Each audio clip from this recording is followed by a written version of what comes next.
only doing reviews on the saws that I've actually used extensively. This saw is the 435 Husqvarna. It's really light in my book. If you're like a first-time saw buyer, look at one of these. Look at the 120s, the 135s. I've heard great things about those really small saws.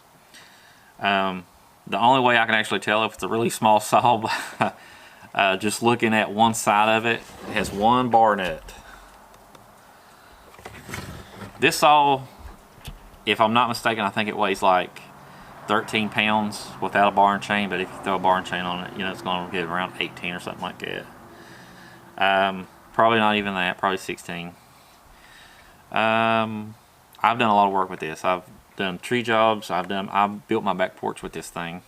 I've done like demolition with it on the back of my house.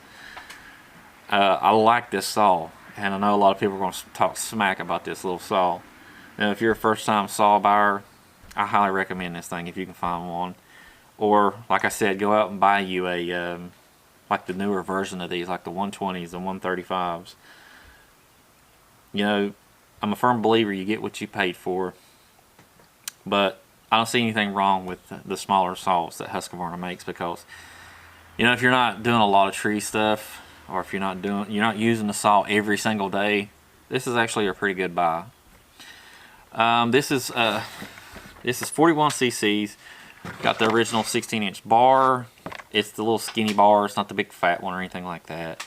I don't recommend going no more than an 18-inch on these. I know you can probably put a 20 on here.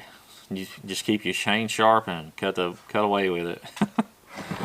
I don't know when this was actually introduced, but I do know that this thing is a little monster. I cannot complain about it, other than, you know, the oiling system on this thing it's a headache. You got to fix it after using it for what, I've used this thing like 2 years, so fix the problem on that, so I don't have to worry about that. But I've seen people port and polish these saws, do muffler mod, stuff like that. It sounds like a screaming demon after you do all that, but I wouldn't do that. Not unless you're going to do competition cutting and stuff like that with it. I'm trying to think what year this thing actually came out. I think it says it on the tag itself. 2015 is what my tag says. It says 41 cc's. Emissions control information. The engine must meet the EPA. Blah blah blah blah. California standards. Basically, everything goes by that. This saw actually tells you how to start it, and it does have the customer service number on it. I like it. It has all the stickers. Easy to start, easy to use, has a good chain brake. I highly recommend this for like first-time saw buyers. And I know you guys want to hear this thing.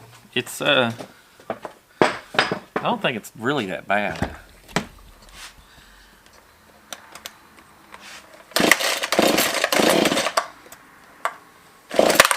Whoop.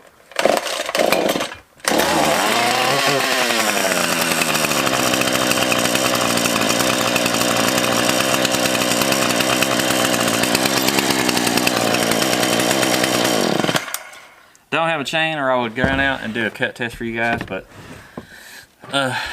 I'm in the process of actually ordering one for it. I like my saws to be all original.